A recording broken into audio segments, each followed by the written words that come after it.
The 2nd century Anno Domini was basically humanity speedrunning chaos.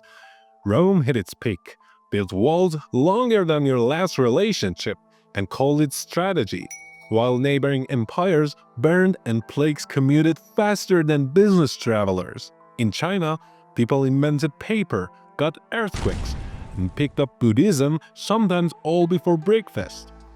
The 5 good emperors, which included Nerva, Trajan, Hadrian, Antoninus Pius, and Marcus Aurelius, ruled like a competent boy band. Conquer, consolidate, then repeat. Then Marcus Aurelius died, and his son Commodus turned Rome into a gladiatorial reality show, bankrupting the treasury, murdering citizens for fun, and racking up over 1,000 victories. By 192, a wrestler finished him off, and the era of the 5 emperors turned the empire into a garage sale. Only Septimius Severus survived, proving brute force with everyone else. Elsewhere, while swords clanged, clever humans were making paper less scrappy, detecting earthquakes before Twitter existed, and bringing Buddhism into China because apparently spirituality is also a trend. And yes, the Antonine Plague happened because pandemics clearly love a good road trip. Rome, Parthia, and the art of empire Trajan. Trajan thought, bigger empire, better life, and conquered everything in sight. His conquests were sensational. Dacia, done. Armenia, annexed. Parthia captured cities, including the capital. One of the rare moments, Rome actually held on to a foreign capital, temporarily. Naturally, after Trajan died and Rome had other problems, the Parthians walked right back in. Classic conquer, die, watch, work, vanish scenario. Trajan had 300,000 soldiers and 75,000 kilometers of roads. Basically, he was ready to stump anyone who looked at it funny. Trajan's succession was also a drama. He got sick and picked Hadrian on his deathbed, proving even emperors need someone to babysit the chaos. Hadrian decided expansion was exhausting and adopted the keep everything and chill approach. He gave Mesopotamia back to Parthia. Peace? Check. Temporary stability? Also check.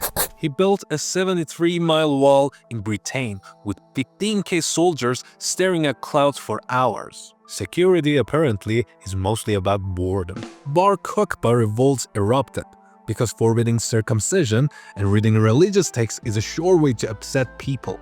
Jews banned from Jerusalem, and diaspora starts. Pantheon construction begins, a law banning execution of slaves without trial. Finally some justice, if you were lucky.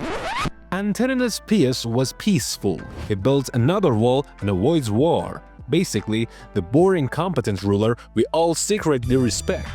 Marcus Aurelius decided Parthia still looks fun to attack. They marched, reached Ctesiphon, and sacked it like a Black Friday sale. It also had a bonus disaster. The Antonine Plague on 165 hitchhiked back with the army, and millions died. Later, Marcus Aurelius quarreled with Lucius Verus again. They relocated Germanic tribes to depopulate Roman lands during the Marcomannic Wars.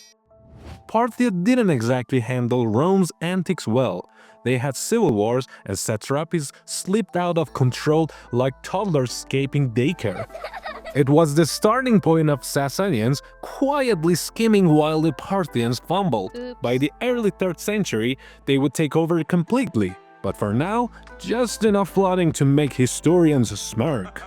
Pax Romana ended by Commodus. He strutted around calling himself the living Hercules, showing up in the arena dressed in a lion skin and wielding a wooden club, turning imperial power into a cheap stage show. His ego got so bloated that he went as far as renaming the months of the year after himself, just to make sure Rome's calendar revolved around his glory.